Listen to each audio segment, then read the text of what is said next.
Hey guys, it's Brooke with WTI. I am super late to the air fryer game, but now that I have one, I literally have not used my oven in forever. I love how easy this air fryer is to use.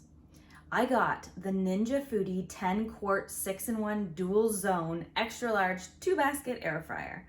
I love that it has 2 separate sides and you can cook 2 completely different things at the same time. It cuts down on so much cooking time and cleanup. Also, I love that if you are putting the same thing in both baskets, there's a match cook button, which makes it super simple. You only have to set the one zone and it'll cook them both at the exact same time.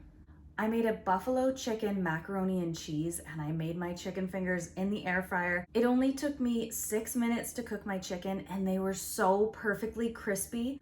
I made the best roasted potatoes in this air fryer in half the time it would take in the oven. Like anything, obviously it will last longer if you hand wash it, but I love that the baskets are dishwasher safe if you would like to do a quick cleanup, which a lot of nights I don't want to deal with the dishes. Whether you're new to the air fryer game like I am, or you just need a new one, I highly recommend this one. You can cook 2 things at once, it's dishwasher safe, it saves you a ton of time and cleanup. There's really no downside. I highly recommend it. You need to get it, and that's my point of view.